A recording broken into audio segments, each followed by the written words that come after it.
Good morning and welcome you all to announcement academy. I hope you all are doing good. My name is Anush Mukshan. स्वागत है आप सबका आज की ताज़ा खबर में। वर्ल्ड इकोनॉमी के साथ करने वाले हैं आज की ताज़ा खबर की शुरुआत। तो सबसे पहले ऑयल प्राइसेस के बारे में बात करते हैं। So oil falls as OPEC plus output hikes counter Russia disruption concern. तो ओपेक प्लस ने एग्री किया है to increase oil production by 5,47,000 barrels per day for September. And इसी की वजह से एक थोड़ा बहुत प्रेशर यहाँ पे दिख रहा है ऑन द ऑयल प्राइसेस। अब वाईटीडी अगर हम देखें तो 10-12% से ब्रेंट की बात कर रहा हूँ मैं, 10-12% से ऑयल प्राइसेस आर डाउन। अब इंडिया के लिए तो ये बेनिफिशियल है ही। एंड ब्रॉडली एक एक ऑब्जर्वेशन है, एक पर्टिकुलर स्टॉक है इंटरग्लोब एविएशन, उसके लिए बहुत ही ज़्यादा बेनिफिशियल रहा है। This is one of my observation. आप भी अपने ऑब्जर्वेशन कमेंट सेक्शन में लिख सकते हो। I would love to read that. Oil prices गिरे हैं YTD, right, and InterGlobe aviation has rallied during that period. जब जब मार्केट गिर रहा था तो इंटरग्लोब एविएशन में इतनी गिरावट नहीं आई थी। Maybe part of the impact is also because of this as well. Next अगर हम बात करें तो India has not been a good trading partner says Donald J Trump. अब ये स्टेटमेंट्स क्यों आ रहे हैं, राइट? क्योंकि हम मे भी इनकी बात नहीं मानते हैं, रशिया से ऑयल लेते हैं। एंड ब्रॉडली अगर हम एनालिसिस भी देखें तो ओवरऑल जो एक्सपोजर है एक्सपोर्ट्स का टू यूएस एंड एटसेट्रा, तो 2 to 3% का ही नंबर बोला जा रहा है। ओके, कंपनी स्पेसिफिक एक्सपोजर ज़्यादा हो सकता है फॉर अ स्पेसिफिक कंपनी, जैसे कि Google does exports I think 80% they are dependent on US. Maybe there are other companies as well. And जो वो कंपनीज जो प्लान कर रही थी वहाँ पे वहाँ पे एक्सपोर्ट करना, वहाँ का मार्केट टैप करना एटसेट्रा, तो वहाँ पे एक स्ट्रेस अभी हो सकता है। बट ब्रॉडली अगर हम देखें तो इंडिया के लिए जस्ट 2 to 3% ऑफ का ही इतना एनालिसिस आ रहा है। मेन कोर जो इंडिया का ग्रोथ इंजन है that is the domestic growth engine, right? Domestic consumption जब तक स्ट्रांग है, that is the government spending, the private consumption, the private capex, the private consumption etcetera, जब तक ये स्ट्रांग है तब तक ग्रोथ यहाँ पे एक्सपेक्टेड है, ऐसा यहाँ पे बोला जा रहा है। देन ब्रॉडली अगर हम टैरिफ अमाउंट्स देखें, like US tariff revenue has soared to $29.6 billion in July, right? And यही नंबर अगर हम मार्च मंथ का देखें तो दैट वाज $8.2 billion, राइट?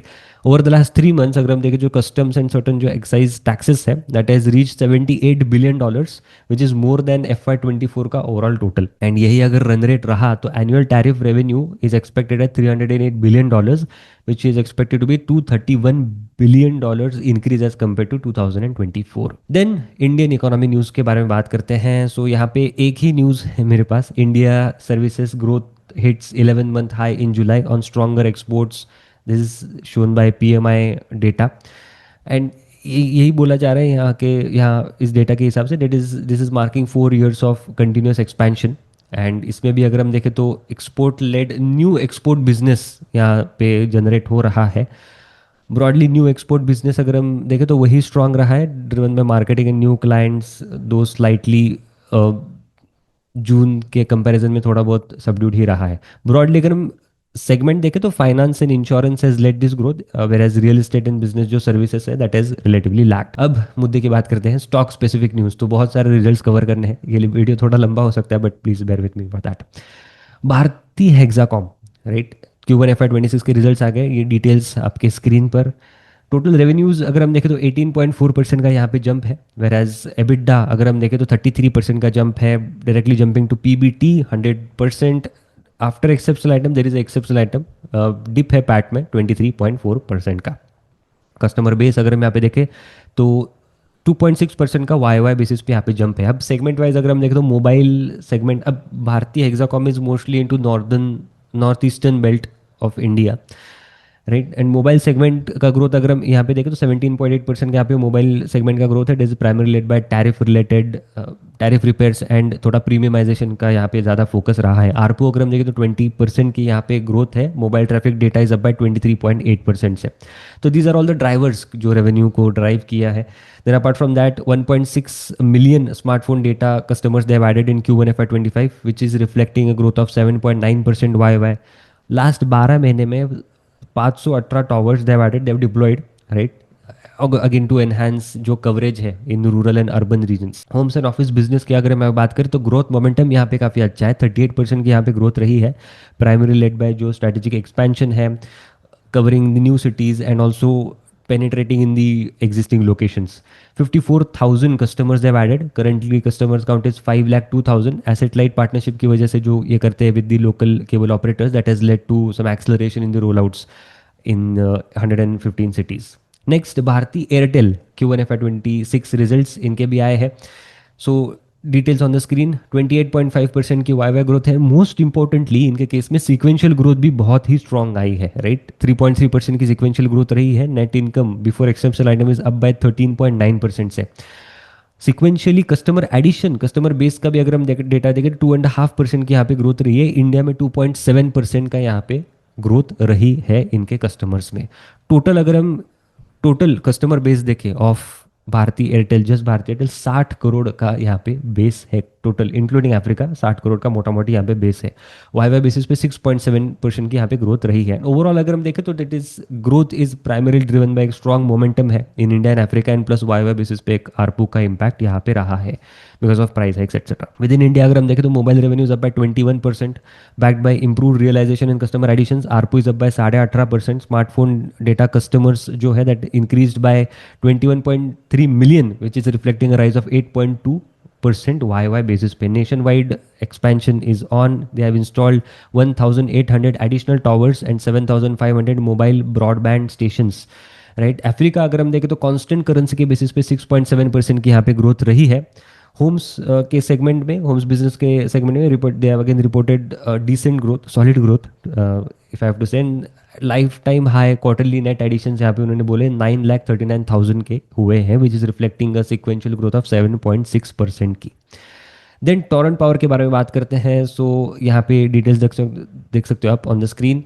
सो मतलब खराब रहे results. This is seen across the industry only कि 12% का डी ग्रोथ रहा है इनके रेवेन्यू में. 26% का पैट डी ग्रो हुआ है, primarily because of lower power demand. क्यों? Because of early monsoons. And apart from that high gas prices भी यहाँ पे रहे थे, तो वो भी यहाँ पे एक इम्पैक्ट रहा है बिकॉज मार्जिन यहाँ पे इम्पैक्ट होते हैं. अब पॉजिटिव्स क्या है इसमें भी? तो higher renewable energy mix that has contributed to new solar capacity and strong wind PLF, right. And distribution business जो है इनका दैट हैज मतलब प्रॉफिटेबिलिटी जो है वहाँ पे तो वो इंप्रूव हुई है because of better operational performance. तो ये दो की पॉजिटिव्स यहाँ पे रहे हैं. But overall because of lower power demand in early monsoon की वजह से एंड थोड़े बहुत हाई गैस प्राइसेस की वजह से परफॉर्मेंस इनका इम्पैक्ट हुआ है. देन ग्लैंड फार्मा के बारे में बात करते हैं. सो Q1 FY26 के इनके भी रिजल्ट्स आए हैं. 7% YY रेवेन्यू ग्रोथ रही है इनकी. PAT is up bye 50%. अब यहाँ पे थोड़ा बहुत बेस इफेक्ट का भी थोड़ा प्ले है बिकॉज पिछला जो Q1 था अगर आप देखो तो वहाँ पे एक डिप था इनके रेवेन्यूज़ में सिक्वेंशियल बेसिस पे, तो वो भी एक यहाँ पे इम्पैक्ट रहा है. अपार्ट फ्रॉम दैट अगर हम यहाँ पे देखें तो रीजन वाइज, ज्योग्राफी वाइज अगर हम देखें तो यूएस में 2% का डी ग्रोथ है, whereas Europe is up by 29%. You can see this on the screen.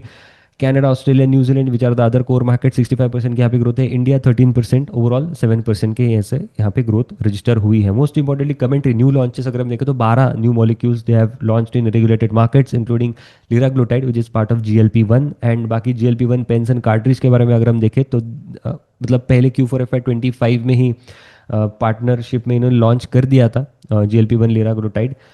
Apart from that, इस क्वार्टर में they have launched in other markets as well in UK and Australia, and aggressive capacity expansion के plans से increasing capacity from 40 million to 140 million units, right? Cenexi इनका जो CDMO का division है, right. सो यहाँ पे एक ब्रेक इवन अचीव हुआ है, तो डिटेल्स देख सकते हो अपने स्क्रीन.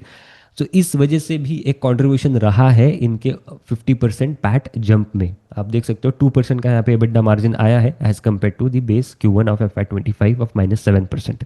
देन नेक्स्ट कांडाबेल रिटेल के Q1 FY26 के रिजल्ट्स आए हैं. Results are encouraging. 24% की यहाँ पे ग्रोथ रही है ऑन अ YY बेसिस. 29% का पैट ग्रोथ रहा है.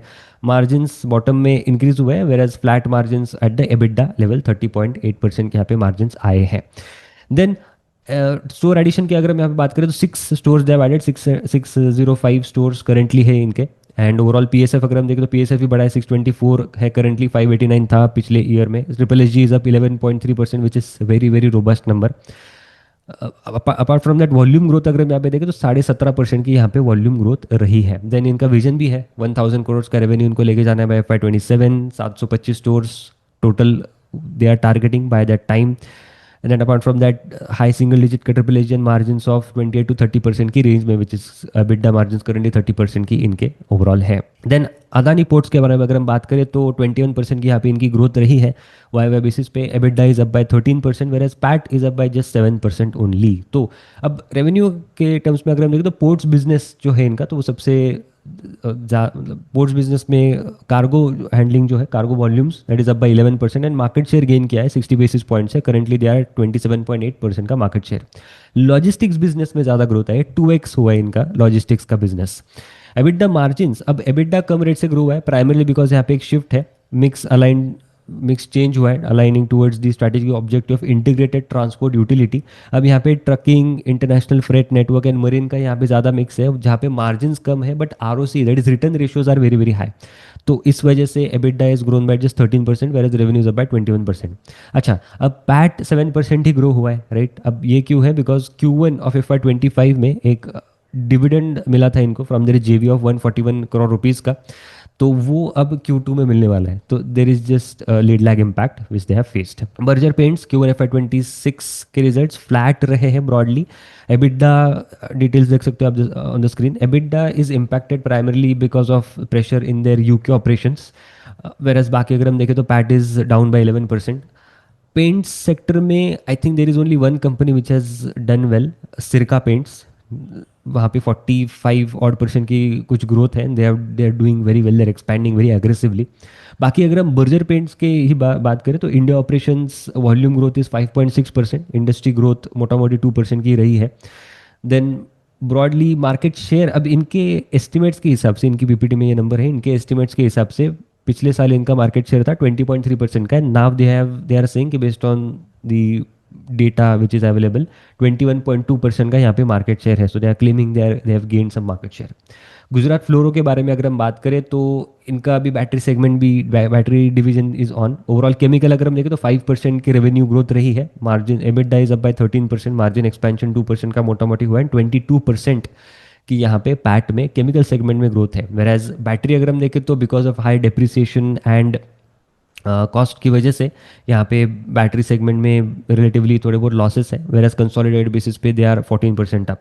फ्लोरोपॉलीमर्स 16% यहाँ पे ग्रोथ है, which is again driving the chemical segment revenue growth. Fluorochemicals 2% का जंप है on a Y basis. Bulk chemicals अगर हम देखें तो 12% के यहाँ पे डिप है, प्राइमरली बिकॉज क्वार्टर भी यहाँ पे डिप है रफली 8% का, primarily because of on account of drop in the prices of caustic soda and इनके कुछ प्लान्ड शटडाउन भी था। बट Q2 FY26 से अगर हम देखें तो they are saying production will again run at full capacity. Yatharth Q1 FY26 के रिजल्ट्स 22% का YOY ग्रोथ, EBITDA 20% से इंक्रीज हुआ है, PAT is up bye 40%। This is despite high depreciation, right, led by the capacity expansion. बाकी अगर हम margins देखें तो मार्जिन्स, बॉटम लाइन मार्जिन्स भी यहाँ पे इंप्रूव होते हुए हमें दिखे हैं। देन अब ग्रेटर फरीदाबाद जो इनकी फैसिलिटी है, that is turn net profit in Q1 FY26, 700 new beds in new Delhi and Faridabad जो ऐड हुए, तो उस वजह से यहाँ पे ग्रोथ आई है। ऑक्यूपेंसी अगर हम देखो 65% की ऑक्यूपेंसी रही है, 61% की थी in Q1 FY25। This is again because of new hospitals वगैरह रैंप अप हुए हैं, driving occupancy growth. With Faridabad hospital occupancy 55% पे आई है और 10% थी in Q1 FY25, right. This is a massive jump. New Delhi facility inaugurate हुई in जुलाई 2025 में, adding 300 beds and Faridabad facility 400 beds to be set in operational in August 2025, right. अच्छा खासा ग्रोथ मोमेंटम यहाँ पे मैनेजमेंट बोल रहा है Q2 FY26 ऑनवर्ड से दिख सकता है। ओवरऑल आरपॉब अगर हम देखें तो 6% की यहाँ पे जंप है आरपॉब में भी, प्राइमरी अगेन जैसे जैसे ये फैसिलिटीज़ रैंप अप होती है वैसे वैसे आरपॉब में यहाँ पे भी जंप आ रहा है। देन पैट अगर हम देखें तो that is jump despite this high depreciation, I am saying, right, despite high depreciation PAT अच्छा खासा जंप यहाँ पे हुआ है, led by capacity expansions. Then electronic marts Q1 FY26 के यहाँ पे रिजल्ट्स आए, आप डिटेल्स देख सकते हो on the screen. Results mix रहे हैं, ब्रॉडली ये एक्सपेक्टेड ही था, राइट। तो 10% का रिपोर्टेड बेसिस पे यहाँ पे डिप है इन देयर टोटल रेवेन्यूज। अब यहाँ पे 3 रीजंस है, राइट। एक तो है कि जो इनके कुछ अदर इनकम है तो वो रिक्लासीफाई हुआ है फ्रॉम रेवेन्यूज टू परचेसेस से माइनस किया है, तो इस वजह से थोड़ा बहुत रेवेन्यू में यहाँ पे डिप दिखता है। अपार्ट फ्रॉम दैट एक अर्ली मॉनसून का इम्पैक्ट भी है यहाँ पे, बिकॉज AC सेल्स अगर हम देखें तो एसी एंड कूलर डिक्लाइन में 39% इन Q1 FY26 that contributed 21%, right. तो इसका भी यहाँ पे इम्पैक्ट है। एंड पैट लेवल पे अगर हम देखें तो एक एक्सेप्शनल आइटम है रफली 8 करोड़ रुपए का, जहाँ पे एक फायर इंसिडेंट हुआ था इनके गोडाउन में and that led to some inventory loss. तो इसका भी यहाँ पे इम्पैक्ट है, जिस वजह से पैट एंड पैट मार्जिन्स यहाँ पे गिरे हैं। एंड अपार्ट फ्रॉम दैट अगर हम ट्रिपल एच भी देखें तो because of this early monsoon period तो ट्रिपल एच भी निगेटिव है, बट दिल्ली एनसीआर में दे आर डूइंग गुड। 22% की स्टिल यहाँ पे जंप इनको, बिकॉज स्टोर एडिशंस अच्छे खासे हो रहे हैं। Q1 FY26 में they have added 8 total stores. Avalon decent encouraging set of numbers, आप डिटेल्स देख सकते हो ऑन द स्क्रीन। 62% का यहाँ पे जंप है in their overall revenue from operations, whereas quarterly sequential numbers are relatively muted, but YY basis पे अच्छा improvement यहाँ पे दिखा है। 62% का jump in total revenues, PAT is up by 716, loss to profit की ही जर्नी है यहाँ पे ओवरऑल इनके केस में। 5.51% का यहाँ पे पैट मार्जिन के बेसिस पे जंप दिखा है। ऑर्डर बुक अगर हम देखें तो 22% की ऑर्डर बुक में यहाँ पे जंप दिखा है। ओवरऑल 1700 to 1800 करोड़ की इनकी ऑर्डर बुक रही है। देन एक फटाफट लास्ट कंपनी का रिजल्ट कवर कर ले, trans rail lighting. Q1 FY26 के इनके भी रिजल्ट्स आए हैं। Overall results are encouraging. 81% की यहाँ पे ग्रोथ रही है ऑन अ वाई बेसिस पे। पैट अगर हम देखें तो 105% की यहाँ पे ग्रोथ रही है on a Y basis. Order book अगर हम देखें तो ऑर्डर इनफ्लो 72% से बढ़े हैं। 1750 करोड़ के आसपास यहाँ पे order book, more and more domestic ही यहाँ पे फोकस कर रहे हैं order inflow. Whereas unexecuted order book अगर हम देखें तो 14,600 के आसपास इनकी ओवरऑल अनएग्जीक्यूटेड ऑर्डर बुक है। 44% का यहाँ पे भी जंप है, जिसमें 60% is domestic and 40% is international. 93% is mostly into power T&D। Unexecuted order book plus L1 that is जो कोड मतलब बिडिंग वगैरह की है, तो लोएस्ट वन अगर हम वो देखें तो 15,637 crore as a total unexecuted order book they are saying कि इनकी है as of 30 June 2025। So this was it. I hope आपको ये आज की ताज़ा खबर अच्छी लगी होगी। ऐसे और वीडियोज़ के लिए हमारे चैनल पे बने लाइक करना, शेयर करना और चैनल सब्सक्राइब करना मत भूलना। मैं अगले वीडियो में, थैंक यू सो मच।